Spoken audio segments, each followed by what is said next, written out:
Hello students, জ্ঞানজ্যোতি coaching সেন্টারের পক্ষ থেকে তোমাদের সকলকে জানাই আরও একবার স্বাগত। তো স্টুডেন্টস, আজকে আমরা যে বিষয় নিয়ে আলোচনা করব তা হলো তোমাদের ইউনিভার্সিটির অন্তর্গত ফার্স্ট সেমিস্টার মেজর হিস্ট্রির একটি টপিক, অতি গুরুত্বপূর্ণ। তা হলো তোমরা দেখতে পাচ্ছ কি শকাব্দ নিয়ে। ঠিক আছে, চলো দেরি না করে আমরা আজকের আলোচনা শুরু করি।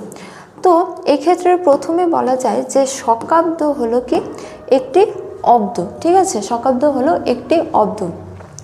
দেখো এখানে কি বলা হয়েছে যে প্রাচীন ভারতে প্রচলিত শকাব্দ এখনও চালু আছে, অর্থাৎ প্রাচীন ভারতে যে অব্দটি প্রচলিত ছিল শকাব্দ নামে, সেই অব্দটির কিন্তু এখনও প্রাধান্য লক্ষ্য করা যায়। তারপরে দেখো বলা হয়েছে যে এর কারণ হলো শকদের রাজত্বকালে উজ্জয়িনী ছিল জ্যোতির্বিদ্যা চর্চার বিখ্যাত কেন্দ্র। অর্থাৎ যখন শক রাজারা রাজত্ব করেছিল বা তাদের টাইম পিরিয়ডে কি ছিল, উজ্জয়িনী যে ছিল এই স্থানটি কিসের জন্য বিখ্যাত ছিল? জ্যোতির্বিদ্যা চর্চার জন্য বিখ্যাত ছিল। তো এই কেন্দ্রের সঙ্গে যুক্ত ভারতীয় সন্ন্যাসী বা সাধকগণ গণনার মাধ্যমে অব্দটির প্রবর্তন করেছিলেন।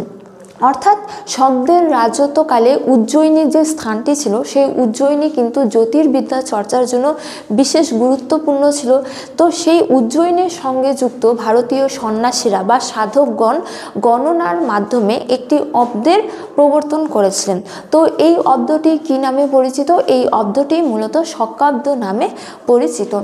তো বলা হয়েছে যে জৈনদের প্রভাবে শকাব্দ দক্ষিণ ভারতে প্রচলিত হয়, অর্থাৎ জৈনদের মাধ্যমে কিন্তু এই শকাব্দের ব্যবহার উত্তর ভারত থেকে দক্ষিণ ভারতেও ছড়িয়ে পড়ে।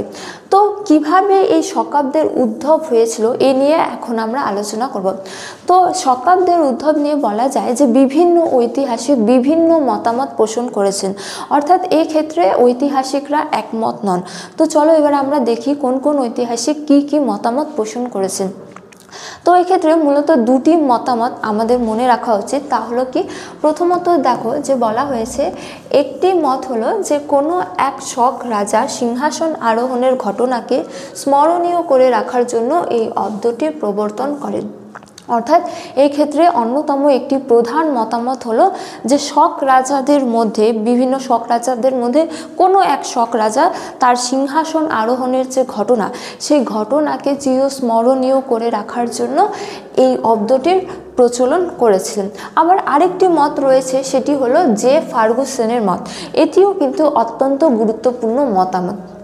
তো তিনি কি বলেছেন? দেখো যে তিনি বলেছেন যে শকাব্দের সূচনা ৭৮ খ্রিস্টাব্দে কুষাণ সম্রাট কনিষ্কের সিংহাসন আরোহণ কাল থেকে। ঠিক আছে, তো তিনি বলেছেন যে শক রাজা নয়, মূলত কুষাণ রাজা কনিষ্কের যে সিংহাসন আরোহণের সময়কাল, অর্থাৎ ৭৮ খ্রিস্টাব্দে, সেই সময়কালে কি হয়েছিল, শকাব্দের সূচনা হয়েছিল। এবং মূলত কুষাণদের অধীনস্থ শক রাজাগণ এই অব্দ ব্যবহার করতে শুরু করেন এবং শকদের দ্বারা ব্যবহৃত হয়েছিল বলে অব্দটি শকাব্দ নামে পরিচিত লাভ করে। ঠিক আছে, তো তিনি বলেছেন, অর্থাৎ যে ফার্গুসেন বলেছেন যে শক রাজারা নয়, মূলত কুষাণ রাজাদের অধীনে বা কুষাণরা যখন ভারতবর্ষে রাজত্ব করত, সেই কুষাণ রাজাদের মধ্যে বিখ্যাত সম্রাট কনিষ্ক, তিনি যে ৭৮ খ্রিস্টাব্দে সিংহাসন লাভ করেন, সেই সময়কালে এই যে এই অব্দটির সূচনা হয়েছিল। ঠিক আছে, এবং কি যে শকরা তাদের অধীনস্থ ছিল, তো কুষাণদের অধীনস্থ শক রাজাগণ এই অব্দটির ব্যাপক ব্যবহার শুরু করে, যার জন্য অব্দটি কি নামে পরিচিত, যার জন্য অব্দটি শকাব্দ নামে পরিচিতি লাভ করে বলে যে ফার্গুসেন বলেছেন। তো এক্ষেত্রে দুটি মত খুবই গুরুত্বপূর্ণ। প্রথমত বলা হয়েছে যে কোনো এক শক রাজা তার সিংহাসন আরোহণের ঘটনাকে স্মরণীয় করে রাখার জন্য এই অব্দটির প্রচলন করেছিলেন। আবার যে ফার্গুসনের মতামতও কিন্তু খুবই গুরুত্বপূর্ণ। তিনি বলেছেন যে শক রাজা নয়, মূলত কনিষ্কের আমলে এই অব্দটির প্রচলন শুরু হয়েছিল, কেননা এই অব্দটি শকদের দ্বারা ব্যাপক ব্যবহৃত হয়েছিল বলে অব্দটি শকাব্দ নামে পরিচিত। তো যে ফার্গুসনের এই যে মতামতটি রয়েছে, তো এই মতামতের কিন্তু ব্যাপক দুর্বলতা রয়েছে, অর্থাৎ বিতর্ক রয়েছে। চলো দেখি বিতর্কগুলো কি কি।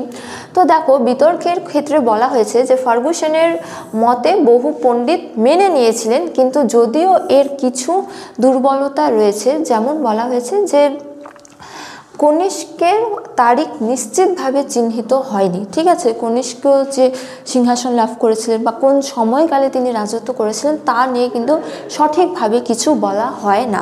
এবং উত্তর ভারতে বরাবর এই শকাব্দ প্রচলিত ছিল না। কুষাণ বংশীয় রাজা হয়ে তিনি এই অব্দের নাম শকাব্দ করবেন কেন ইত্যাদি। তো তিনি বলছেন যে যদি কনিষ্করা এই অব্দটির প্রচলন করেছিলেন তাহলে উত্তর ভারতেই বেশি জনপ্রিয়তা কেন পায়নি, দক্ষিণ ভারতেই বা কেন বেশি জনপ্রিয়তা লাভ করেছিল, বা তিনি কেনই বা এই অব্দটির নাম শকাব্দ রাখবে অন্য রাজাদের নাম অনুসারে, নিজের নাম অনুসারে না রেখে।